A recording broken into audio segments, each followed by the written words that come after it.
آج ایک ایسے نماز بتاتا ہوں، حضرت خضر علیہ الصلوۃ والسلام نے ایک عابد کو ایک اللہ والے کو تحفہ دیا ہوا ہے، اور ایک ایسی نماز ہے محمد بن دستوریہ ابن دستوریہ کتاب ہے، اس کی بیاض میں حضرت امام شافعی رحمۃ اللہ علیہ کے ہاتھ سے لکھا ہوا خط ہے۔ اس میں لکھا تھا کہ بھائی یہ نماز حضرت خضر علیہ الصلوۃ والسلام نے ایک اللہ والے کو تحفہ دیا ہے، اور اس نماز کی وجہ سے انسان کے 1000 حاجتیں پوری ہوتی ہے۔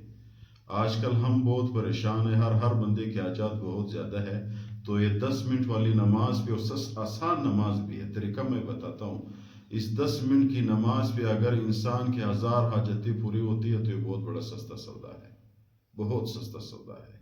دیکھو آج شب برات بھی ہے، آج اللہ تعالیٰ اعلان بھی فرماتا ہے کہ بھئی میرے سے مانگو، جو بھی مانگتے ہو اللہ تعالیٰ کی رحمت آج وسع ہے۔ تو اگر آج ہم یہ 2 رکعت نماز پڑھ لیں اور 1000 حاجات اللہ سے مانگے، اللہ تعالیٰ پورا کرے۔ اللہ جب اعلان کرتا ہے پھر اللہ تعالیٰ خواہ پورا کر لیتا ہے۔ تو وہ نماز کیسا ہے؟ آسان نماز ہے۔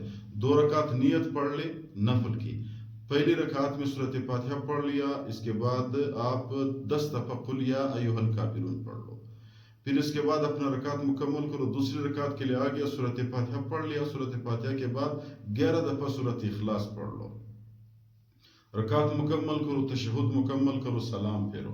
جب آپ نے سلام پھیرا واپس سجدے میں جاؤ، سجدے میں جب گئے ہو تو پھر 10 دفعہ درود شریف پڑھ لو، جو بھی آسان درود آپ کو وہ پڑھ لو۔ پھر اس کے بعد 10 دفعہ تیسرا کلمہ سبحان اللہ والحمدللہ ولا الہ الا اللہ واللہ اکبر ولا حول ولا قوت الا باللہ العلی العظیم۔ یہ پھر اس کے بعد ربنا آتنا فی الدنیا حسنہ وفی الاخرۃ حسنۃ وقنا عذاب النار 10 دفعہ پڑھ لو۔ پھر اس کے بعد دعا مانگو، آپ کی مرضی ہے، سجدے میں مانگتے ہو، بیٹھ کر مانگتے ہو، جو بھی آپ کو آسانی ہو اللہ سے دعا مانگو۔ ابو القاسم ممدوح میں لکھا ہوا ہے کہ میں نے یہ نماز پڑھ لی ایک حاجت کے لیے، اللہ تعالیٰ نے مجھے علم اور حکمت دی اور میرے 1000 حاجتیں بھی پوری ہو گئی۔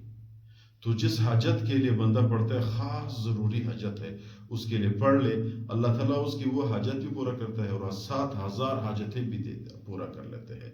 تو یہ بہت بڑی سستی سودا ہے۔ پھر بھی اگر آپ لوگوں کو نماز کا طریقہ نہیں آیا تو ویڈیو کے آخر میں ہم جس کتاب میں یہ آیا ہوا ہے اس کتاب کی صفحے کو ہم شیئر کرتے ہیں، اس کو دیکھ لو، انشاءاللہ تعالیٰ آپ لوگوں کو صحیح سمجھ آ جائے گا۔